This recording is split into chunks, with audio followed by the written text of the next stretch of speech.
Halo, masih bersama saya Ihan Martoyo. Saya masih bersama filsuf dari UPH, Bapak Franky Budi Hadiman, dan teolog Bapak Chandrahan.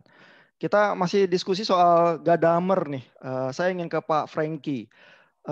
Bagaimana Pak efeknya ya kalau kita tuh membaca teks, melakukan interpretasi, tapi tidak menyadari ya Wirkungsgeschichte atau tradisi penafsiran yang melingkupi pandangan kita?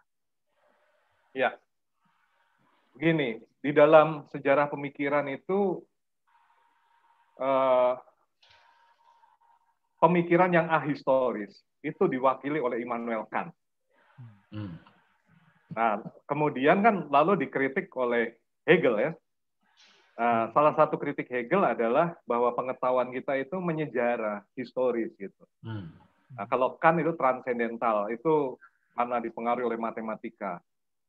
Dimensi waktu tidak ada di sana. Waktunya yang dipahami oleh Kant juga waktu dari ilmu-ilmu alam gitu kan. Nah, Gadamer itu banyak belajar dari Hegel bahwa waktu itu berkaitan dengan waktu manusia yang berubah. Dia juga belajar banyak dari Heidegger.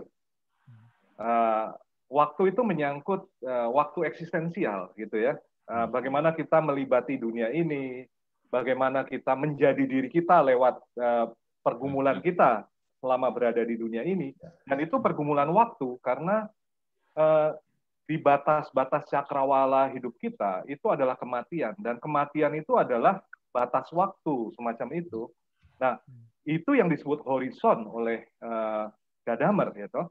Nah, horizon masa depan yaitu kematian waktu. Cuma dia tidak setuju dengan Heidegger kalau itu hanya ditafsirkan sebagai kematian, melainkan juga banyak horizon-horizon lain sebelum kematian, termasuk harapan itu juga masuk di dalam horizon waktu gitu.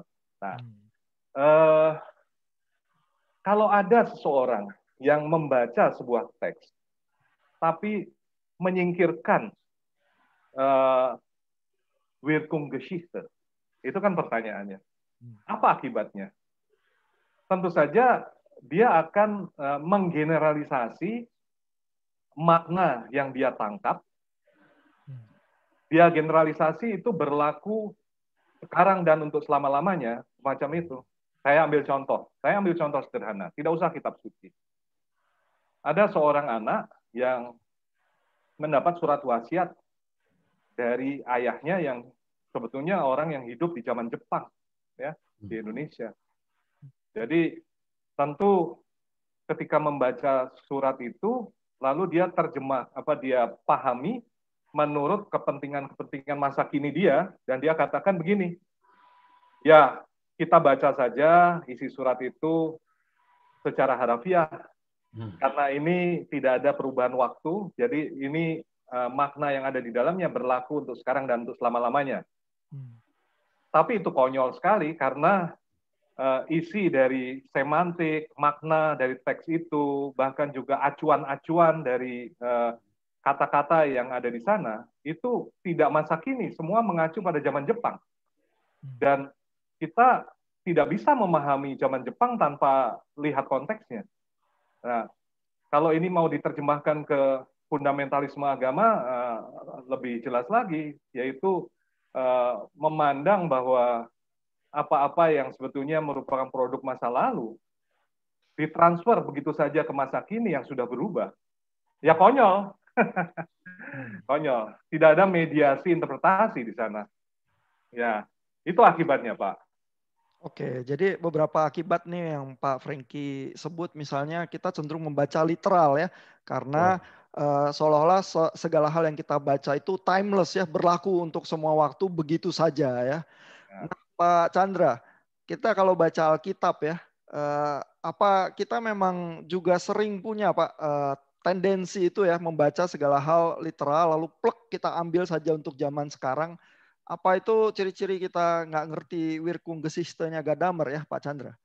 Ya, kalau ditanya ya sebetulnya itu adalah orang-orang yang memahami ya bahwa seperti Pak Franky tadi bilang ya. Jadi seolah-olah itu berlaku generalisasi dan itu berlaku selamanya. Jadi dia berpikir bahwa firman Tuhan itu ditulis begitu, maka yang itu tertulis itu akan berlaku selamanya. Apalagi didukung konsep bahwa firman Tuhan itu tidak berubah selama-lamanya ya, dengan pemahaman yang salah, kacau balau. Akhirnya mereka menarik bahwa yang saya dapatkan sekarang ini, saya yakin bahwa itulah kebenaran yang akan berlaku selama-lamanya. Padahal dia tidak sadar bahwa dia sedang meninggalkan ya, mencoba membuang sebuah pengaruh itu, atau dia tidak menyadari semua itu ya, semua sejarah pengaruh itu kepada apa yang dia baca, sehingga nanti apa yang terjadi yaitu memutlakkan ajaran yang sebetulnya dari awalnya memang bukan soal kemutlakan yang firman Tuhan itu ingin katakan ya, tapi soal bagaimana firman Tuhan itu terus akan bisa diterapkan sepanjang masa. Tapi bukan prinsip itu mutlak dan itu terus akan seperti itu. Jadi yang kalau orang-orang yang membaca, orang-orang yang tidak menyadari, namanya istilah Jerman tuh ya, working Geschichte itu ya, memang mereka akan cenderung memutlakkan sesuatu yang mereka tulis. Yang pertama, yang kedua mereka cenderung akan menafsir, kadang-kadang maaf ya, satu kalimat panjang, dia potong. Nah, dia potong yang kecil tuh dia tulis seolah-olah Alkitab tuh tulis seperti itu. Nah, itu persoalan kedua yang bagi saya itu memang itu sangat berbahaya ya, sehingga akhirnya seolah-olah maaf ya, saya ada juga ya teman-teman yang kadang-kadang kalau tulis renungan tuh cuman dari satu kalimat Paulus tuh di tengahnya doang ditulis apa yang dia mau tulis. Waduh, ini orang sebetulnya sedang ngapain? Sedang berbagi pengalaman, sedang menafsir teks yang singkat ini, atau sedang apa? Sebenarnya bagi saya orang-orang seperti itu sebenarnya justru kehilangan identitas dirinya sendiri. Kalau bagi saya ya, sehingga semua pemahaman teologis yang dia hasilkan itu justru bagi saya pemahaman yang sifatnya itu, kalau saya sebut itu kadang-kadang itu nasihat atau amsal-amsal yang sebetulnya palsu ya, karena itu bukan yang seperti itu yang seharusnya dipahami atau seharusnya dituliskan, tetapi itu yang terjadi. Oke. Ya, jadi ada beberapa kesan yang tadi Pak Chandra bilang ya, bahwa kalau menafsirnya literal begitu saja, kita cenderung terlalu cepat memutlakkan, terus mungkin ada tendensi juga yang cenderung fundamentalistis begitu ya, karena ini kebenaran mutlak general untuk segala masa begitu ya. Nah, jangan lupa juga Pak Ihan. Ya Pak Franky. Gadamer ini kalau kita membaca bukunya Wahrheit und Methode gitu ya, atau Truth and Method, itu pergumulannya bukan dengan teologi ya, sebetulnya. Ya. Pergumulannya dengan ilmu-ilmu, terutama ilmu positivisme sebetulnya ya. Jadi ilmu-ilmu sosial yang positivistik itu yang mau dia kritik sebetulnya di sana. Nah, konsep Wirkungsgeschichte itu sebetulnya sangat sederhana untuk dipahami, yaitu penelitian sosial itu tidak bisa mengklaim bahwa dirinya objektif dalam pengertian berlaku sekarang dan untuk seterusnya. Mengapa? Ketika penelitian sosial itu dipublikasi, itu segera mengubah masyarakatnya, sehingga realitas sosial sudah berubah. Berarti publikasi langsung membatalkan isi dari laporan itu karena masyarakat berubah. Misalnya kita meneliti bahwa Gerindra akan menang gitu ya dalam pemilu yang akan datang, kita laporkan, maka Golkar, PDIP dan partai-partai lain segera berkonsolidasi. Ya. Lalu penelitian itu ya batal dengan sendirinya. Itu Wirkungsgeschichte, berarti dalam pengertian itu yang sebetulnya mau ditunjukkan oleh Gadamer, bahwa kita ini makhluk historis, sebuah riset yang mengklaim dan berpretensi objektif pun itu merupakan bagian dari sejarah. Jadi dia kontingen terhadap sejarah. Gitu. Oke, jadi yang dikritisi sebenarnya ilmu-ilmu sosial ya, yang cenderung Oh, juga yang positivis itu oh. mengklaim kebenaran yang universal itu juga Nah, begitu ya. cuma teologi memanfaatkan tentu saja banyak yang bisa dimanfaatkan untuk teologi. Ya.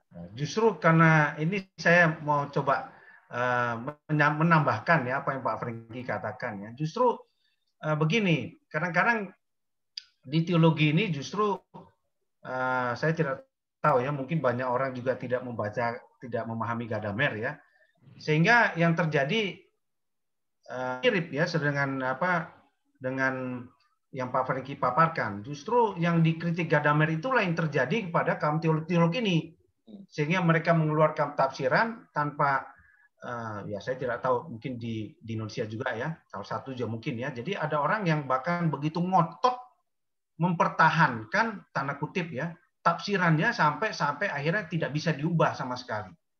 Saya tidak fokus ke isunya, tetapi ada semacam keyakinan-keyakinan yang tidak boleh digoyang sama sekali karena kita sudah temukan ini.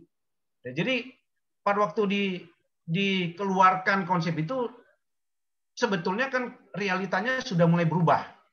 Pada waktu dia mulai mengeluarkan misalnya, oh ini adalah sebuah novelty, the new novelty, ya kebaruan yang paling baru. Pada saat dia keluarkan itu mungkin sudah bagian dari pembaruan dan orang sudah mulai terus berubah dan semua yang ada di situ sudah pasti harus tanda kutip harus ditafsir ulang lagi dalam pengertian bahwa kita itu sudah bahwa ini sudah memberi pengaruh pada kita untuk kita tafsir ulang terus terjadi seperti itu. Nah, yang menjadi bahaya adalah orang-orang yang pada akhirnya itu memakai itu menjadi sebuah yang terus konsisten harus seperti itu, dan itu sebetulnya yang dikritik Gadamer dan itu yang harusnya selalu menjadi kewaspadaan kaum teolog Injili ya sebetulnya.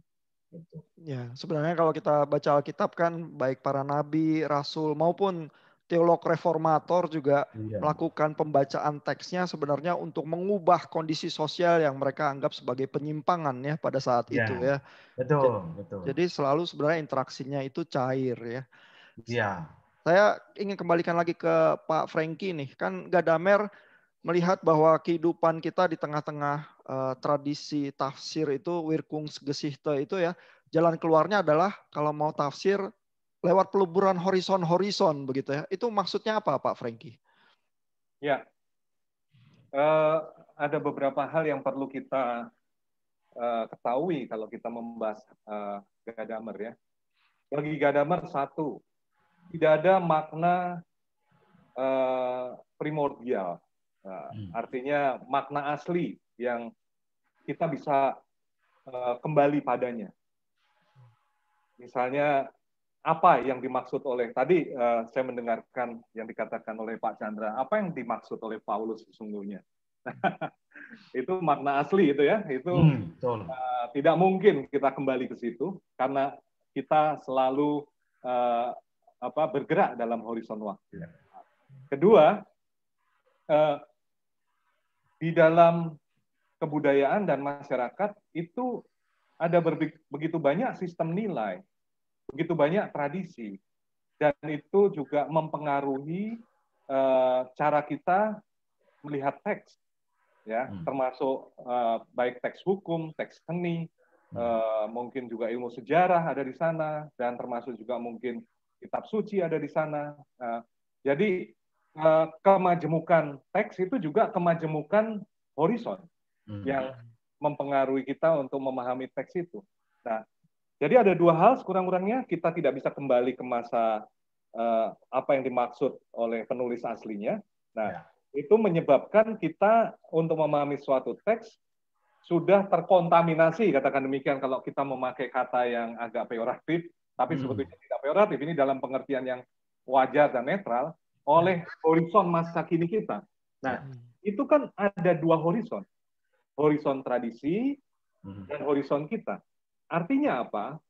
Kalau ada interseksi di antara horizon-horizon, termasuk juga mungkin di belakang kita ada sistem nilai, misalnya saya sebagai anggota dari staf pengajar UPH, tentu membawa horizon saya sebagai dosen UPH, ada visi dari UPH misalnya. Di lain sisi saya sebagai orang Indonesia juga mempunyai horizon juga ke Indonesia. Nah, itu ketika membaca suatu teks, irisan atau interseksi dari horizon-horizon itu yang dia sebut sebagai fusi horizon-horizon, itu tentu adalah interpretasi, hasil interpretasi dan pemahaman kita. Nah, itu terjadi di mana saja, di semua kebudayaan. Kita ambil contoh misalnya, kita ambil contoh aja. Beduk masjid, itu tidak murni dari Arab ya, itu ada dari Tiongkok, Jepang ya, lalu peci yang dipakai oleh orang Muslim di Indonesia dan baju koko itu tidak orisinal, memang disiapkan untuk itu ya, tapi memang berkembang lewat evolusi yang panjang di Tiongkok, lalu ke sini dan seterusnya kan. Nah kalau Anda lihat seperti Keraton Jogja, itu begitu banyak ornamen yang ada, dari Spanyol ada, dari Belanda ada, dari Tiongkok ada, dari Jawa. Itu kan horizon yang berbeda-beda di sana. Nah, kebudayaan itu pada dasarnya fusi horizon-horizon. Perkawinan juga fusi horizon-horizon. Ya, kita bisa menyebut begitu banyak contoh, termasuk juga proses belajar interkultural yang sekarang semakin banyak kita alami lewat YouTube, lewat media-media sosial, lewat kerjasama internasional di perusahaan-perusahaan, itu fusi horizon-horizon. Jadi dialog itu adalah fusi horizon-horizon. Jadi sangat kaya apa yang dikatakan oleh Gadamer sebetulnya. Oke. Nah ini saya punya satu pertanyaan untuk Pak Chandra, lalu juga ke Pak Franky ya. Jadi kalau dunia interpretasi itu memang fusi horizon-horizon ya. Saya ke Pak Chandra dulu nih. Jadi kalau kita baca Alkitab, katakanlah itu tadi ya, ingin tahu apa yang dimaksud oleh Paulus, kita sebenarnya selalu membaca bersama Martin Luther, kita selalu membaca bersama Calvin, kita selalu membaca bersama bahkan pengkhotbah yang sering kita dengar di UPH begitu ya, dan terjadi fusi horizon-horizon begitu ya. Tapi saya ingin mengerti apa yang dikatakan Paulus gitu. Jadi bagaimana cara saya membaca, Pak Chandra? Jadi kalau misalnya dari sisi saya sebagai orang yang memang studi di memang bagian biblis ya, jadi memang karena begini, saya sendiri kan sebetulnya juga punya horizon yang mempengaruhi saya. Itu banyak, itu kan dua kumpulan ya, dari misalnya tadi Pak Franky bilang saya itu secara tradisi itu Tiongkok, ya, itu nenek saya, kokonya mama saya masih dari Tiongkok, ya, masih di sana. Walaupun sekarang sudah meninggal.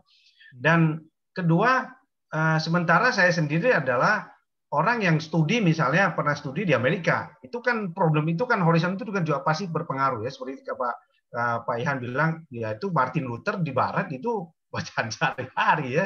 Terus Calvin juga itu bacaan yang wajib dipahami.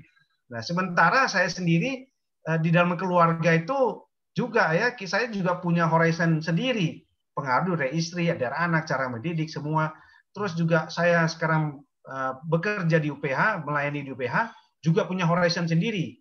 Ya, dengan dosen-dosen sendiri, punya sendiri. Sehingga pada waktu saya misalnya mencoba memahami teksnya Paulus ya, saya biasanya akan menganjurkan, coba kamu pelajari dulu waktu Paulus itu menuliskan surat itu, kira-kira horizon atau misalnya kontosial di masa itu kira-kira seperti apa.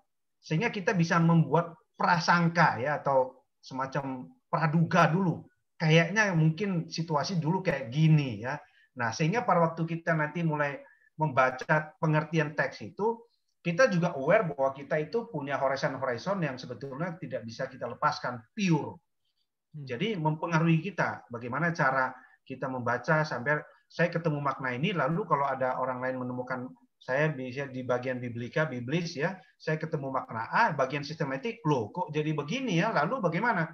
Nah itu semestinya ya, kalau saya memahami bahwa itu ada horizon yang memang, yang entah di Pak Franky bilang irisan ataupun gabungan semua itu yang sangat kompleks, yang sudah tidak bisa dipilah-pilah lagi, maka saya harus aware bahwa di bagian teologi yang lain ya, misalnya historical theology, systematic theology, biblical theology, ataupun practical theology, itu tidak bisa saya main menghakimi bahwa ini salah, ini jadi problem. Yang bisa adalah saya membuka diri untuk memahami horizon-horizon yang ada, yang hasil yang sudah jadi sebuah teks lagi itu. Nah, itu menurut saya perlu kita waspadai ya, supaya kita itu tidak terjebak dalam pemutlakan terhadap apa yang kita dapatkan. Dan selalu Gadamer itu menjadi sebuah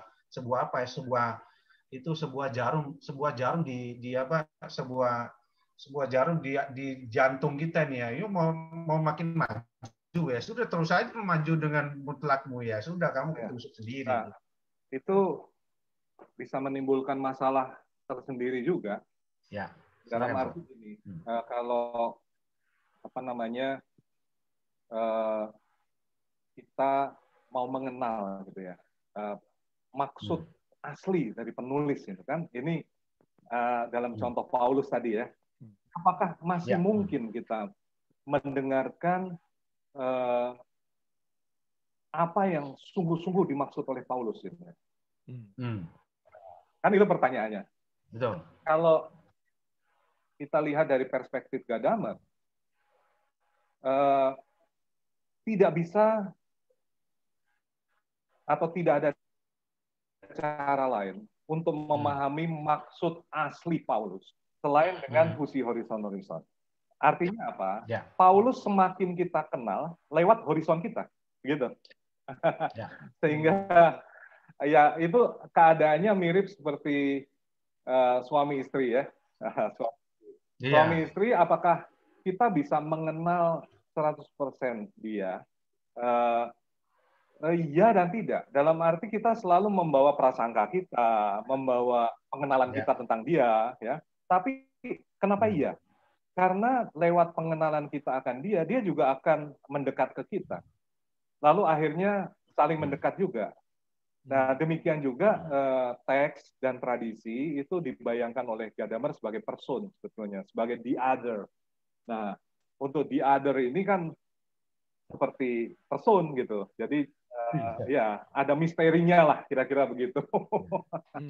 Tapi tadi Pak Chandra kan sebenarnya mengajukan semacam solusi juga ya, yang ingin saya tanyakan ke Pak Franky nih. Jadi di dalam deskripsinya Pak Chandra itu, jadi kalau memang proyek interpretasi kita adalah fusi horizon-horizon, maka yang dilakukan adalah memperbanyak horizon-horizon ya. Jadi kalau tadi bacanya cuman Luther sama Calvin, baca juga kali Early Church Fathers, baca juga Aquinas, baca juga, sehingga makin banyak cara kita bisa melihat Paulus. Jangan-jangan nanti kita lebih mengenal Paulus karena horizon kita tambah banyak begitu ya. Apa yang semacam itu masuk akal, Pak Franky? Oh, masuk akal. Begini, sudah sejak Schleiermacher ya, itu abad 19 atau akhir abad 18 ya.